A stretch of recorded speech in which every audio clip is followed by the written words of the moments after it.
Olá, rogando as bênçãos do nosso Mestre Jesus, nosso guia e modelo, iniciamos mais uma edição de O Evangelho em Espírito e Verdade pela Web Rádio Cristo Consolador, transmitindo ao vivo, diretamente da cidade do Rio de Janeiro, para o Brasil e o mundo, através do YouTube e também do Facebook. E é muito bom estar com você nesta tarde. Lembrando que o nosso programa vai ao ar toda quinta-feira, às 5 da tarde.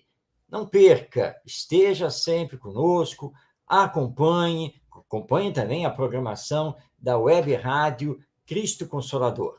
Nosso programa tem por finalidade estudar o Evangelho através da doutrina espírita. E nós temos desenvolvido vários temas a esse respeito, tanto a história do Evangelho, o seu conteúdo, seus ensinos. Temos também desdobrado a vida e obra de Paulo de Tarso, esse grande representante da disseminação, da divulgação do Evangelho. E não esqueça, porque na última parte nós reservamos para você que nos acompanha. Isso mesmo. Você que envia aí seu comentário, você pode também fazer uma pergunta, pode tirar as suas dúvidas aqui conosco sobre o Evangelho e o Espiritismo. Tudo isso nesta edição desta quinta-feira, dia 2 de junho de 2022. Vamos dar continuidade, então, na primeira parte, ao estudo que estamos realizando sobre viver o Evangelho. Como fazer a vivência do Evangelho. E, para isso, então, hoje nós reservamos o tema relacionamento interpessoal. Porque o Evangelho não é apenas teoria. O Evangelho não é apenas um conhecimento a ser memorizado. Evangelho é vida. E, para ele ser bem aplicado, precisa estar presente nos nossos relacionamentos, porque somos seres de relacionamento. Então, hoje, o nosso foco é conversar, nesta primeira parte do programa, sobre a aplicação do Evangelho no relacionamento interpessoal, que significa o relacionamento entre as pessoas, entre nós, os seres humanos. As lições contidas no Evangelho, que são os ensinos morais do nosso Mestre Jesus, pressupõem o trabalho de promoção do relacionamento interpessoal entre todos os cristãos, entre todos os seres humanos e, especificamente, também entre nós, os espíritas. Sejamos dirigentes, colaboradores, frequentadores do centro espírita e do movimento espírita de uma forma geral. Mas não é possível fazermos todo um discurso, todo um estudo sobre fraternidade e solidariedade, que são princípios do Evangelho, sem o esforço de colocar essas virtudes em prática. Porque é muito bonito dizer palavras lindas que emocionam os ouvintes. Mas que adianta isso se, por outro lado, na sua vida particular, com seus familiares, você não vivencia nem a fraternidade, nem a solidariedade? É bom e importante, é útil escrever ideias nobres, elevadas, mas se aquele que escreve não as coloca em prática, ele é um vaso vazio, porque é preciso dar o próprio exemplo. Então, se escrevemos sobre fraternidade e solidariedade, precisamos viver essas duas virtudes. Muito bem. O relacionamento interpessoal exige a utilização de algumas ferramentas. E no programa hoje nós vamos destacar 4 ferramentas essenciais para o desenvolvimento do relacionamento interpessoal. São elas: diálogo, tolerância, compreensão e auxílio. Essas 4 ferramentas devem estar sempre envoltas pelo sentimento do amor.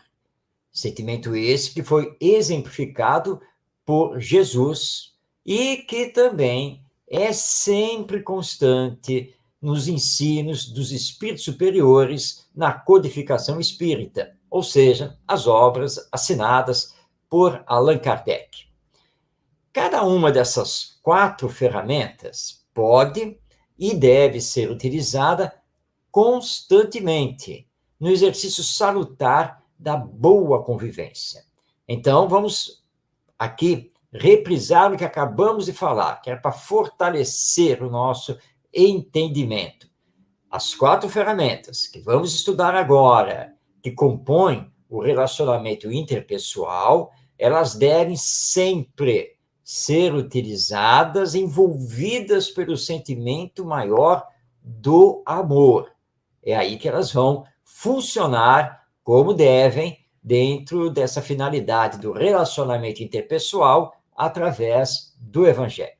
Vamos então agora conversar uma por uma. Vamos conhecer ferramenta por ferramenta. Bem, a primeira é o diálogo. Diálogo é saber ouvir, é saber ponderar o que se ouve e saber falar sem imposição da ideia pessoal. Aqui nós já temos um grave problema para a grande maioria de nós, seres humanos. Saber ouvir, manter a ponderação e não impor a sua própria ideia ao outro. É um exercício que precisamos, com certeza, realizar constantemente. E nos perguntar: eu sei ouvir o que o outro está querendo me dizer? E ouvindo, eu sei ponderar com o outro o que ele acabou de me dizer? Ou seja, sem me estressar, sem ficar nervoso, sem levantar o tom de voz. Nesse diálogo, ao ouvir, eu sei controlar as minhas próprias ideias e não querer impô-las pura e simplesmente ao outro? Ao ouvir, se for o caso, é preciso mudar de ideia e de atitude, reconhecendo o erro ou a falha, o equívoco. Eis uma outra questão profunda para pensarmos nesta questão do diálogo. Na ponderação, eu sei fazer a tomada de consciência que, em verdade, sou eu que estou equivocado? Sou eu que estou errado? Sou eu que preciso mudar de ideia ou mudar de atitude? Então, ao ouvir o outro, eu sei raciocinar dentro disso e me movimentar para me melhorar, para fazer em mim mesmo as mudanças necessárias?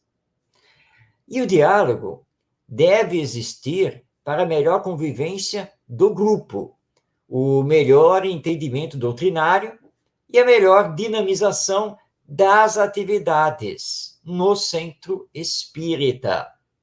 E é claro que aqui nós também podemos incluir a família, o grupo profissional, por exemplo. Então, diálogo para se ter no grupo maior a melhor convivência, o melhor entendimento, a melhor dinamização de todas as atividades. Como podemos perceber, ao falar da ferramenta diálogo, já vimos que ela é muito mais profunda do que podemos imaginar. Que muitas pessoas, quando falam em diálogo, falam apenas em ouvir e falar, como se fosse uma verdadeira batalha para ver quem ganha, quem vai prevalecer. Mas diálogo não é isso. É diálogo dentro da solidariedade, da fraternidade, do entendimento recíproco. Saber ouvir, saber ponderar, saber falar. Temos a segunda ferramenta para colocarmos em ação no relacionamento interpessoal à luz do Evangelho. Essa segunda ferramenta é a tolerância. Tolerar é o exercício de conviver com as diferenças individuais, diferenças de personalidade, de caráter, de cultura e etc. Porque somos individualidades diferentes. Nós temos personalidades diferentes, temos uma história evolutiva, espiritual diferente, temos, muitas vezes, uma realidade sociocultural nesta existência também diferente. Então, a tolerância precisa ser utilizada para sabermos conviver com as diferenças, porque elas existem, são naturais, fazem parte da existência humana. E assim, aproveitar o que de melhor cada componente do grupo possa dar de si mesmo. Porque todos têm o que dar. Todos têm um determinado nível de conhecimento, de habilidades e assim por diante. Nós precisamos destacar, ressaltar isso em cada um, para que, então, que cada um possa dar o seu melhor dentro daquilo que ele pode. Portanto, antes de criticar o outro, olhar para si mesmo. Porque nós também temos defeitos, nós também nos equivocamos, nós também temos limites, não é mesmo? Então, antes de criticar o outro, olhar para si mesmo. Isso não significa deixar tudo acontecer. Não. A tolerância deve respeitar o livre-arbítrio das pessoas, mas, ao mesmo tempo, requer limites. E esses limites, eles vão se estabelecer naturalmente através do exercício dos direitos, que são iguais para todos. Então, não confundamos tolerância com o deixar todas as coisas acontecerem. Não é isso. Tolerância, mas dentro da civilidade. Tolerância dentro dos direitos e deveres. Essa ferramenta, então, muito importante, que precisamos utilizar para o melhor relacionamento interpessoal. Mas nós falamos em 4 ferramentas. Apresentamos, por enquanto, 2: diálogo e tolerância. Vamos agora, então, entender a terceira ferramenta, que é a compreensão. O esforço em compreender o pensamento e as atitudes daquele que convive conosco, para o benefício do equilíbrio, da paz, do trabalho produtivo, que vai se estabelecendo paulatinamente, passo a passo com o tempo.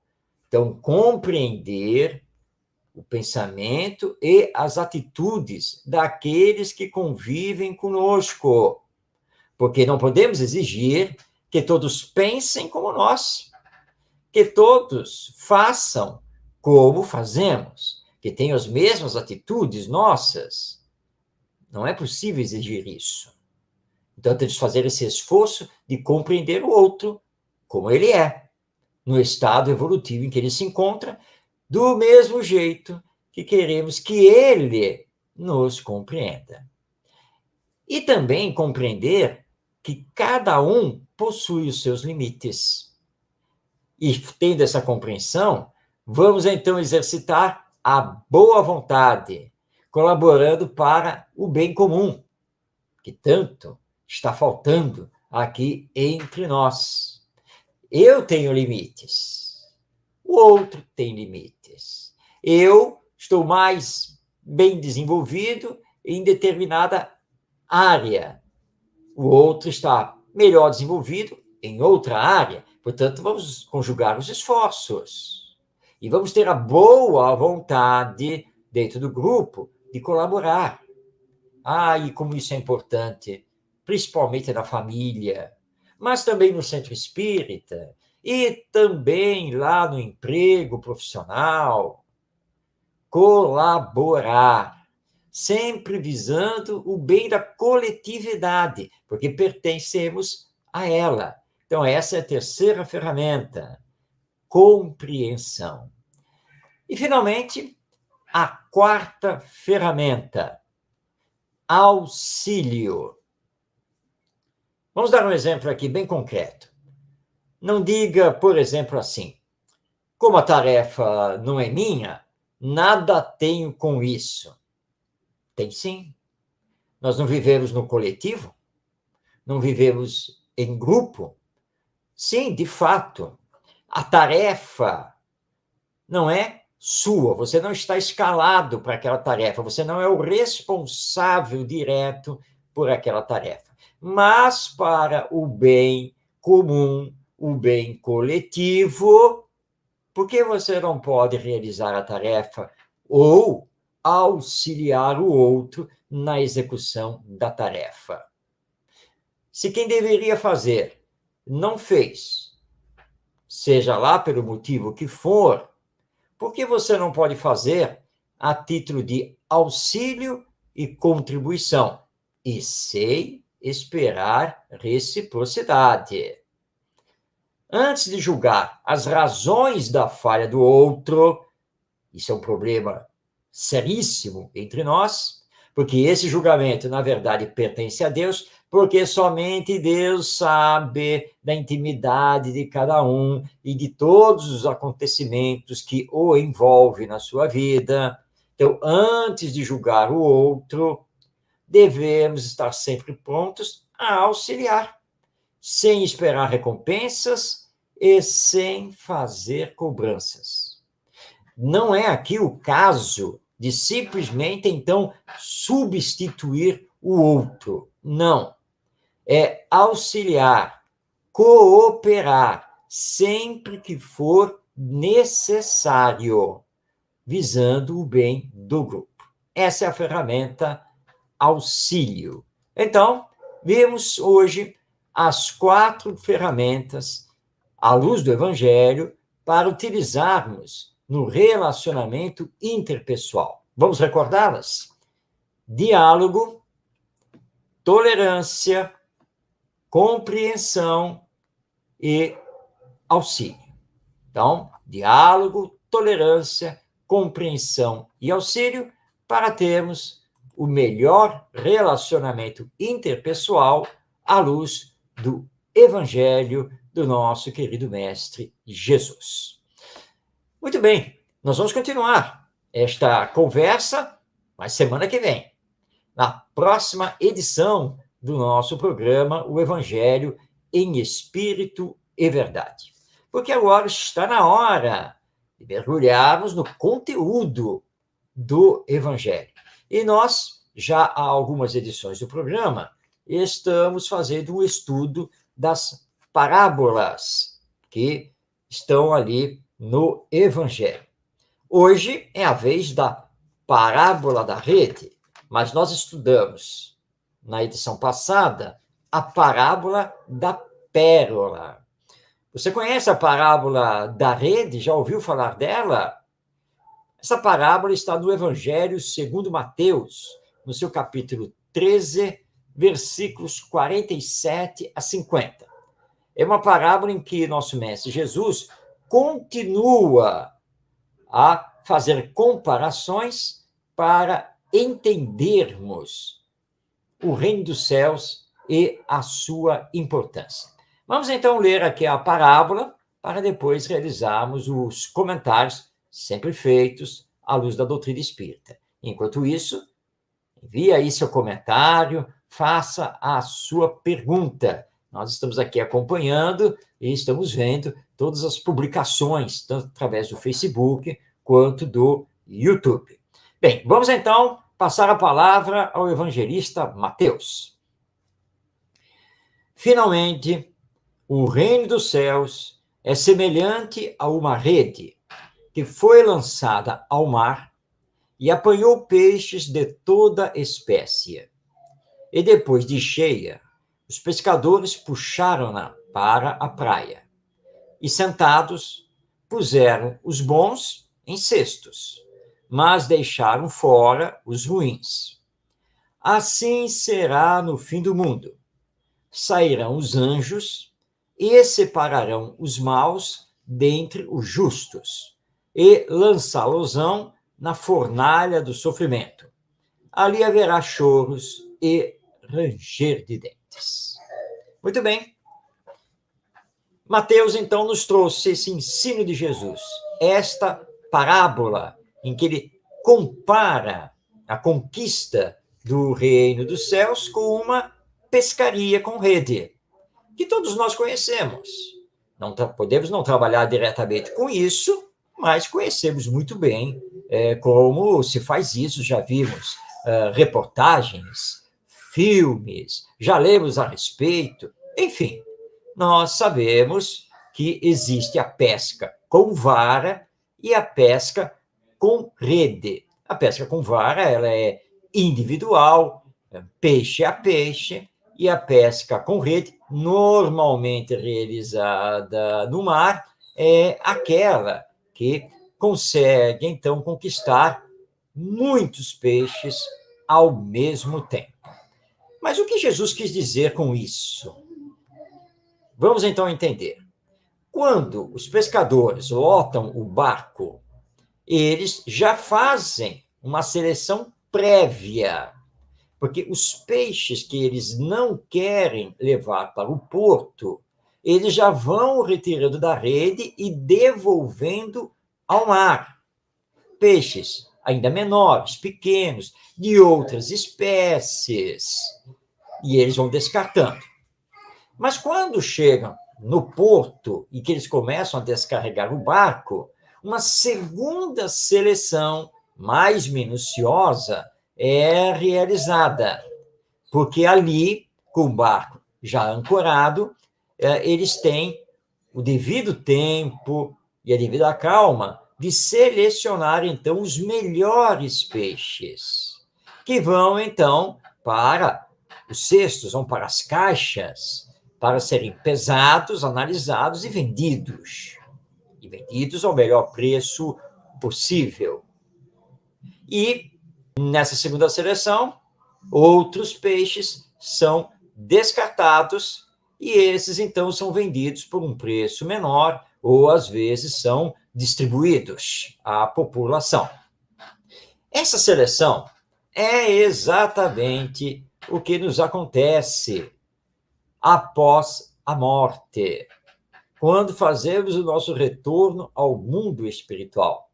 Porque nem todo mundo pode ganhar o reino dos céus. Nem todos podemos ir para esferas espirituais superiores, por não termos o devido mérito, ou melhor dizendo, por não termos as devidas obras. E obras no campo do bem. Então, quando desencarnarmos, os espíritos superiores, que são os anjos relatados aqui por Jesus, vão nos julgar, vão fazer a seleção. Mas isso não é arbitrário, muito pelo contrário, porque essa seleção já está na nossa consciência, porque nós sabemos quem somos, nós sabemos o que fizemos e o que deixamos de fazer, porque a lei divina está gravada na nossa consciência. Então, nós, em verdade, vamos ter um encontro conosco mesmo. É isso que vai acontecer no pós-morte. Alguns poderão, sim, alçar colônias espirituais, poderão fazer parte de equipes de trabalho, poderão usufruir de uma felicidade muito maior, mas outros serão, então, retirados para mundos mais compatíveis com seu nível moral e espiritual, ou ficarão retidos nas chamadas zonas umbralinas do mundo espiritual, expiando as suas faltas através do sofrimento, através do remorso. É isso o que, na verdade, acontece. Então, é o que poderemos chamar aqui de uma seleção espiritual natural. Porque Deus não fica simbolicamente sentado lá num trono fazendo julgamentos de nós, os seus filhos. A lei divina funciona automaticamente, com toda a justeza, e onde já se encontra também a misericórdia de Deus, como o Pai que Ele é. Então, nós vamos compreender que para conquistar o reino dos céus, nós temos que ser igual ao peixe bom, que é selecionado para ir ao mercado. E isso, então, quer dizer que precisamos colocar em prática o amor ao próximo, a caridade junto àqueles que sofrem, que precisamos fazer a justiça equilibradamente, precisamos perdoar aqueles que nos ofendem e nos trabalharmos para desenvolver em nós as virtudes, combatendo automaticamente os vícios. E aí, seremos naturalmente bem recebidos, podendo, então, conquistar o reino dos céus, que é encontrar a felicidade no mundo espiritual, nesse retorno que todos nós vamos fazer, porque sabemos muito bem, e nem precisamos ser espiritualistas para isso, nós sabemos muito bem que a morte é uma fatalidade. Não existe nenhum ser humano, em nenhum tempo da história da humanidade, que não tivesse morrido. Isso é fato. A morte é uma fatalidade. Mas veio o Espiritismo para nos mostrar que, em verdade, é uma fatalidade de retorno ao mundo espiritual de onde viemos. E como é bom saber que temos uma vida futura. Que coisa maravilhosa! E como é bom saber também que temos a lei divina na nossa consciência e nos chama a atenção e nos mostra quando estamos equivocados, quando estamos em erro. Então, cuidado com o que estamos fazendo. Muito cuidado. A rede da morte, ela vai nos pegar. Seremos levados de volta ao mundo espiritual. Será que estaremos em condição de sermos selecionados para a felicidade? Ou será que a nossa condição irá merecer o descarte para o sofrimento, ou mesmo uma próxima reencarnação já num outro mundo inferior ao planeta Terra? Todos nós vamos chegar à perfeição um dia, mas como estamos caminhando, como está sendo feito esse nosso preparo para esse retorno ao mundo espiritual? Por isso que precisamos nos preparar. E nós temos, entre vários livros na literatura espírita, mas nós temos duas obras que são muito importantes. A primeira é do pensador, filósofo, estudioso espírita Leon Denis. Leia dele o livro Depois da Morte. E a outra obra é do filósofo, professor, escritor José Herculano Pires, que é o livro Educação para a Morte. Duas obras importantíssimas da literatura espírita. Então, hoje, tivemos aqui, à luz da doutrina espírita, o entendimento sobre a parábola da rede. Na próxima edição do programa, nós vamos estudar a parábola da ovelha perdida. Você já está aí convidado para fazer a sua participação. Nós estamos recebendo aqui a mensagem da Kátia Pereira, nos dando boa tarde e comunicando que ela não vai poder permanecer aqui assistindo o programa, mas vai assistir mais tarde. É isso mesmo, Kátia, porque o programa, o vídeo, ele fica disponível no YouTube, no canal da Web Rádio Cristo Consolador no YouTube.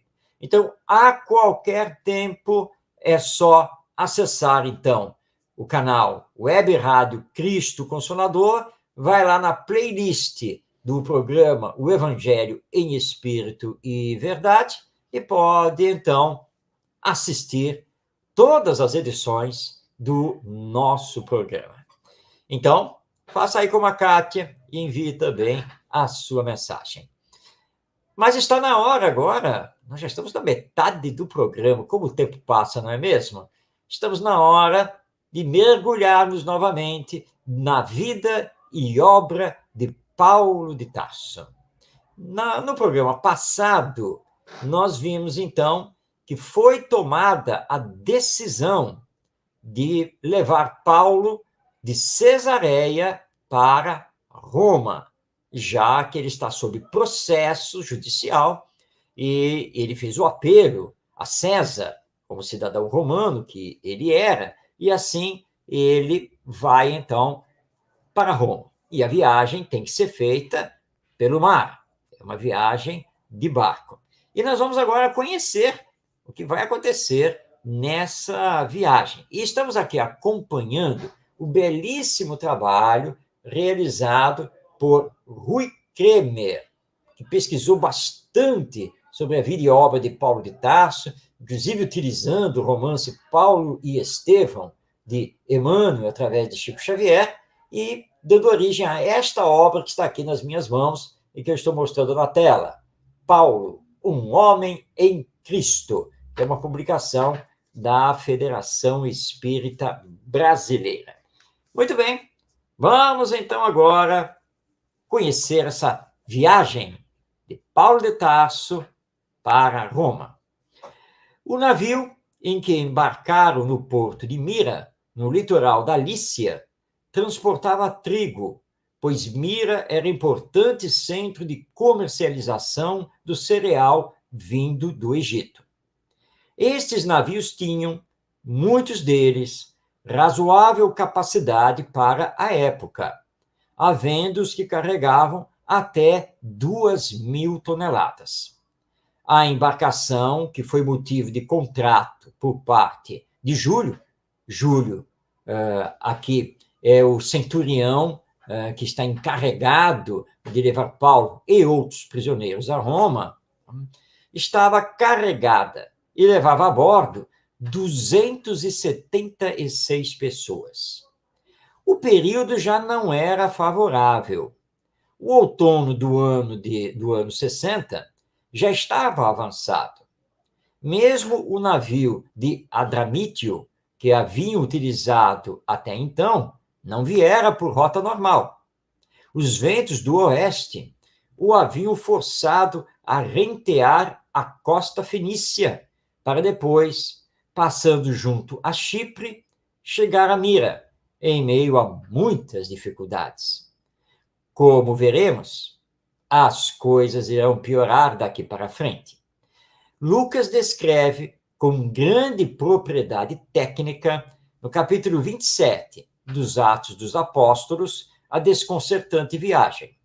É o chamado capítulo náutico do evangelista, que nele se revela profundo conhecedor de navegação. O almirante inglês Nelson, vencedor de Trafalgar, no ano de 1805, declarou ter aprendido nestas páginas muito de sua profissão e, ao que se sabe, foi a leitura que fez na manhã do dia em que travou a famosa batalha, na qual a marinha inglesa pôs a perder o sonho de Napoleão de invadir as Ilhas Britânicas. Ainda a propósito deste capítulo de Lucas, há testemunho do Dr. Breusen, perito alemão da Escola Náutica de Bremen, que no livro A Náutica e os Antigos, assim se exprime a seu respeito, abrindo aspas. O mais precioso documento náutico que nos conservou a antiguidade, que só poderia ter sido feito por uma testemunha ocular dos acontecimentos. Fechando aspas. É preciso que se tenha uma vaga ideia acerca de navegação naqueles tempos recuados, bem como a posição do homem antigo frente ao mar. A náutica era extremamente imperfeita. Não haviam sido descobertos instrumentos de navegação. A bússola era desconhecida. A orientação era feita pelos astros. Os marinheiros e seus capitães eram muito audazes, mesmo sendo considerados como capitães de verão, expressão que não tem sentido pejorativo. As viagens de inverno eram impossíveis, porque as brumas hibernais impediam a visibilidade das estrelas. No outono, o Mediterrâneo Oriental é açoitado por furiosas tempestades, com ventos de oeste. As pesadas e largas embarcações de carga não poderiam singrar para o poente. O homem antigo temia o mar e tinha-lhe ódio, como símbolo do caos primevo, do qual emergira o mundo luminoso, a ordem e a beleza da terra. Não é sem razão que o deus dos mares, Poseidon dos gregos, Netuno dos romanos, era um deus pérfido e vingativo, cujos caprichos deveriam ser satisfeitos com constantes sacrifícios humanos. A isto somava-se a ideia de que um morto não encontraria paz se não fosse sepultado em terra bem firme e assentada. Os judeus, particularmente, partilhavam o conceito caótico do mar. Desde a saída de Mira, o navio lutou com dificuldade contra os fortes ventos de noroeste. A muito custo chegaram a Quinido. Daí a meta longínqua seria o cabo Matrapan, no extremo sul do Peloponeso, de onde atingiriam o mar Jônio. Mas foram rechaçados e tiveram sorte de manter a direção do ocidente, mesmo que fossem arrastados para o sul, rumo a Creta. Em última instância, podia-se atingir o Jônio, navegando pelo sul da grande ilha, que, por sinal, por ser alongada de mais de 200 quilômetros, oferecia proteção contra as tempestades vindas dos arquipélagos gregos. Com dificuldade, aportaram a Calói Limenes, cujo significado, extremamente enganador, é bom portos, ou portos formosos, e que ficava junto à localidade de Lazéia, na costa meridional de Creta. O porto situava-se em ampla baía, com 2 ilhas em sua entrada. Sentindo o perigo da viagem e que o outono estava avançando, a festa da expiação, o Yom Kippur, já havia passado, 28 de outubro naquele ano, e certamente confiando na própria intuição e nos prováveis conselhos de Lucas, Paulo sugeriu ao chefe da corte passarem o inverno ali, pois previa grandes problemas pela frente. Júlio, que já se habituara a respeitar as indicações do apóstolo, levou o alvitre ao comandante do navio e ao piloto, que não o consideraram. O comandante temia pela carga que transportavam, pois em Calói Limenes não havia armazéns e celeiros. A ideia que vingou, por imposição das autoridades de bordo, foi a de se navegar até o porto de Fênix, ainda em Creta, situado mais para oeste, do qual sabia se tratar de um porto bem abrigado, onde poderiam invernar com segurança. Peritos modernos consideram tal resolução uma temeridade, um salto no escuro, dando assim apoio à sugestão de Paulo. Finalmente, o navio deixou a baía, mas nunca chegou a Fênix, hoje porto de Lutro. Nos 2 primeiros dias, com as condições atmosféricas favoráveis, a viagem transcorreu tranquila, chegando-se a pensar que a razão estava com os entendidos e não com Paulo. Todavia, mal transpuseram o cabo Matala e pensavam rentear a costa que infletia para o norte, todos observaram com grande temor que o monte Ida, o sagrado monte dos deuses, cobria-se de perigoso manto de nuvens ameaçadoras. Não tardou que violentos ventos de nordeste, semelhantes a um tufão, se abatessem sobre a embarcação. O Euraquilão,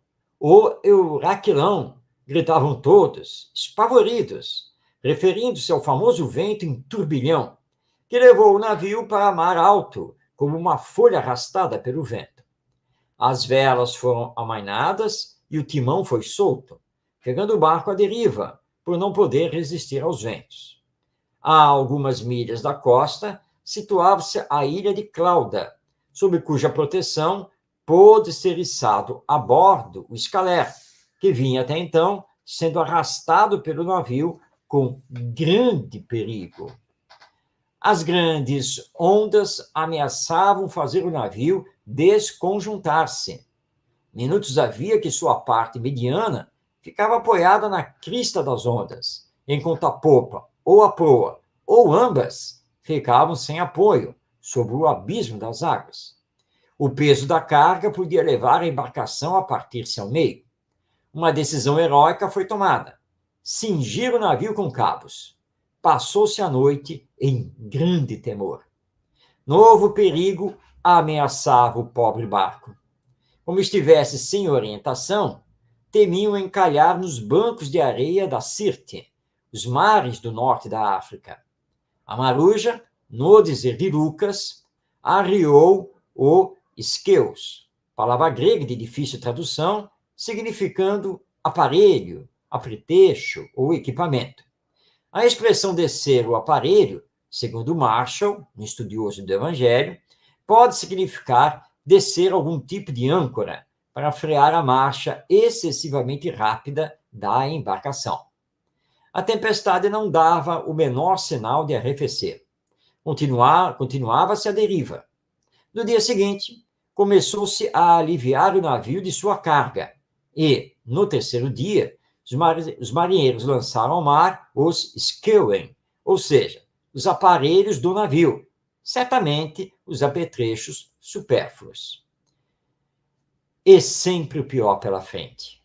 Dias de negra desesperação, nos quais as trevas da noite se confundiam com os dias plúmbios e cerrados, quando nada era possível divisar, sempre em meio de sucessivas e intermináveis tempestades. Lucas, nesta altura, registra: fugiu-nos toda a esperança de nos salvarmos. Todos os passageiros e tripulantes estavam no porão, cujas escotilhas tinham que permanecer fechadas, pois as ondas varriam o navio. O ar era quase irrespirável. Há dias ninguém comia nada, nem se poderia pensar em preparar o alimento. Lucas, certamente, teve muito trabalho. Paulo mantinha-se tranquilo e em oração. Ensimismava-se em Deus pela vida de 276 pessoas. Lucas anota nos versículos 21 a 26 do Atos dos Apóstolos. E, havendo já muito que não se comia, então Paulo, pondo-se em pé no meio deles, disse: fora, na verdade, razoável, ó varões, ter-me ouvido a mim e não partir de Creta, e assim evitariam este incômodo e esta perdição. Mas agora vos admoesto a que tenhais bom ânimo, porque não se perderá a vida de nenhum de vós, mas somente o navio. Porque esta mesma noite, o anjo de Deus, de quem eu sou e a quem sirvo, esteve comigo, dizendo: Paulo, não temas. Importa que sejas representado a César, e eis que Deus te deu todos quantos navegam contigo. Portanto, ó varões, tende bom ânimo, porque creio em Deus, que há de acontecer assim como a mim me foi dito. É, contudo, necessário irmos dar numa ilha. Caio Júlio César, em momento de idêntico perigo, falar ao piloto: ruma corajosamente para as ondas, conduzes a César e a sorte de César. Paulo fala: tende bom ânimo. E aqueles marinheiros conduziam não a sorte de Paulo, mas a luz do mundo. Bem, resta-nos agora saber o que vai acontecer, mas isto é para a próxima edição do nosso programa. Será que o navio vai afundar? Será que eles vão conseguir aportar numa ilha e todos se salvarem? Vamos continuar isso semana que vem, no próximo episódio do nosso programa, o Evangelho em Espírito e Verdade. E o relógio, sempre o nosso relógio, está nos dizendo que estamos chegando no final do programa. E, portanto, aqui estamos para realizar a quarta e última parte, que é aquela dedicada a você. É aquela em que abrimos para responder perguntas que nos são dirigidas e, claro, tem a ver com os temas aqui do programa, perguntas ligadas ao Evangelho e ao Espiritismo. Bem, nós recebemos uma pergunta que veio lá de Brasília, o Distrito Federal, feita pela Roberta Andrade. A pergunta dela é a seguinte: a mensagem do cristianismo é uma mensagem universal? Excelente pergunta e profunda. A resposta é sim. O cristianismo é mensagem universal. Mas, claro, você já está pensando, mas o cristianismo não está presente em toda a humanidade. Pelo contrário, as estatísticas mostram que 2/3 dos seres humanos não são cristãos. São hinduístas, são budistas e em outras crenças religiosas. Como que o cristianismo pode ser mensagem universal se não abarca todos os seres humanos? Bem, nós temos aqui que entender as questões históricas e culturais dos povos aqui existentes na Terra. Principalmente aqueles do Oriente, que são povos milenares, esses possuem, sim, de fato, outras religiões. O judaísmo, o brahmanismo, o budismo, o islamismo, o hinduísmo e algumas outras. Essas religiões são espiritualistas, mas não são cristãs. Mas se olharmos os seus ensinos morais, nós vamos perceber que esses ensinos morais têm tudo a ver com os ensinos morais que são ensinados no cristianismo. Por isso, nós podemos dizer que o cristianismo é mensagem universal. Mas isso não quer dizer que todos os seres humanos tenham que ser cristãos, que todos os seres humanos tenham que seguir uma doutrina específica cristã. Na verdade, o cristianismo, ele fala muito sobre a nossa liberdade, a liberdade de consciência, a liberdade de escolha, que deve existir, inclusive, no campo religioso. Agora vejamos a mensagem cristã, as principais, os princípios do cristianismo. Vamos lá. A base do cristianismo é o amor a Deus acima de todas as coisas e ao próximo como a si mesmo. Isso é uma mensagem universal. Serve para todos os seres humanos, independente de onde vivam e qual seja a sua cultura. Também faz parte do cristianismo o perdão das ofensas. Ora, perdoar os outros, assim como Deus nos perdoa, é mensagem para todos. É mensagem universal. Não tem um rótulo de determinada doutrina religiosa. Também faz parte do cristianismo o auxiliar sem esperar recompensa. É mensagem universal. Serve para toda e qualquer religião. Também nos diz o cristianismo que para ganharmos o reino dos céus, que para termos a felicidade, precisamos nos desapegar das coisas de ordem material, porque aí nós vamos conseguir nos espiritualizar. Essa também é uma mensagem universal. É que muitas doutrinas religiosas não cristãs também pregam, também têm como princípio. Então, como estamos vendo, a mensagem do cristianismo, ela tem um encontro com a mensagem moral de doutrinas não cristãs. Estudamos através do Espiritismo a esse respeito e compreendemos que no futuro todas as religiões terão encontro com a verdade. Todas as religiões terão um encontro com a verdade. Portanto, nós não podemos dizer que todo mundo um dia será cristão. Não. Todos nós um dia estaremos com a verdade da alma imortal, da vida que continua após a morte, da reencarnação, do desapego dos bens materiais, da espiritualização através da caridade, do amor. Esse é o ponto de convergência. É um futuro que ainda está distante, mas pela lei de evolução, com certeza, nós alcançaremos. Então, por tudo isso, nós podemos dizer, nós podemos afirmar com toda certeza que a mensagem do cristianismo é uma mensagem universal, é uma mensagem para todos os seres humanos em todos os tempos da humanidade. Compete-nos conhecê-la, assimilá-la e colocá-la em prática na nossa vivência com os outros.